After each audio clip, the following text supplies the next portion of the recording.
Well, g'day fishos. It's another Friday, which means it's another fishing report. Sorry for being a little bit late, but I actually went out and ventured out for a fish myself today. I'll talk about that in a moment, but wish I didn't. It's a bit sporty out there today, a bit nautical as they say, but you've got to give it a crack when you get time off.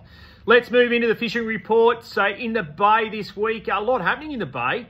Lots of pelagic species in the bay, lots of bonito hanging around in the bay. They're moving through. I know at Little Beach this week, if you stood on the boat ramp on the incoming tide, you definitely found the bonito. So lots of bonito, land-based, but also further up in the bay, like I said last week, just look for those white terns and you'll see the bait and away you go. But the trick is to it.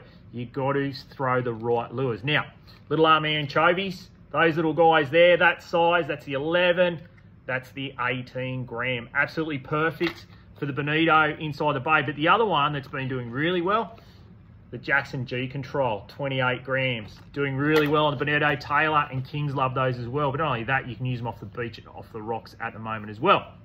So, lots of bonito in the bay. Still some good flatties around in the bay if you're keen on doing that. Call it groins. Into little salamanders fishing well. Wander Headlands, got a few nice flatties around there, just on the edge of the rocks. Doing pretty good there as well. Over the shortcut, some nice flatties over in the shortcut at the moment too. And along Jimmy's Beach there, Barnes's Rocks, and nice flatties at the moment up in the shallows. Whiting still about, still plenty of good whiting around. As I said last week, surface lures are doing really well on the flats in Pindima Bay, up towards Tarlee.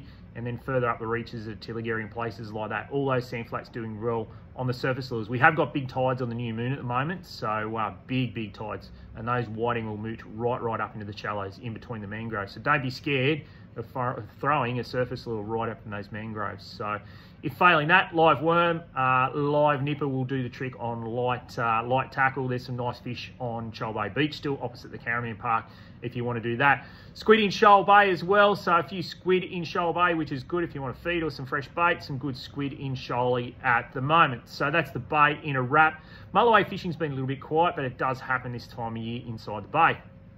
Now on the beaches, the water's actually pretty warm. It's about 22 degrees. There are plenty of whiting around at the moment. Fingal's still got that redweed. Hopefully the southerly clears it up. We have got a good southerly kicking in overnight into Saturday. So just have a look and see what that swell does. You might have to walk right up to the northern end of Fingal and swap over to that northern side beach there and give that a shot at the moment. Also on the beaches down Samurai, some really nice gutters down there. Definitely worth a shot, but I think that southerly's going to hurt it this weekend, maybe Sunday. Maybe the corner of 1 mile there right towards One Point might fish well.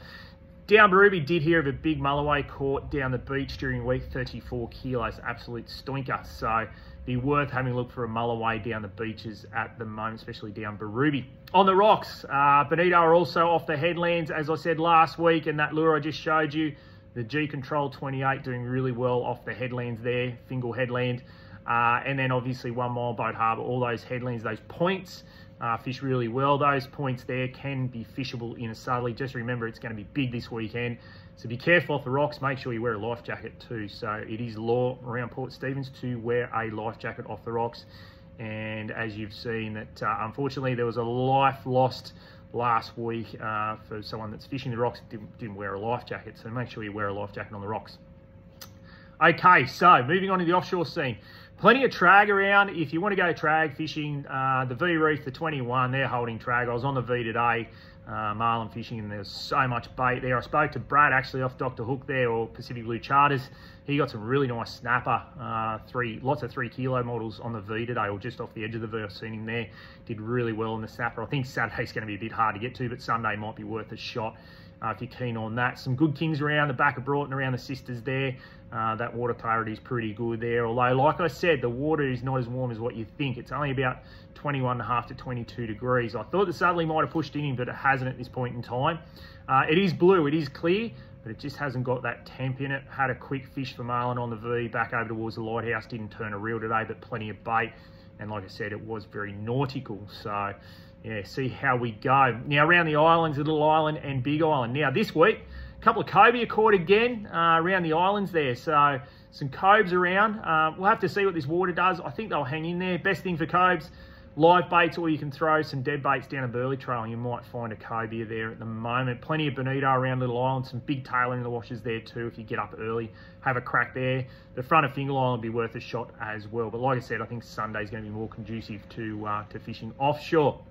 The Fad, some good dolphin fish on the Fad. I know Scott Thorrington on Haven Charters ventured out to the Fad today. He said it was nautical there too, but he did get some nice fish up around that 90 centimetre mark. So some good dollies out on the Fad there.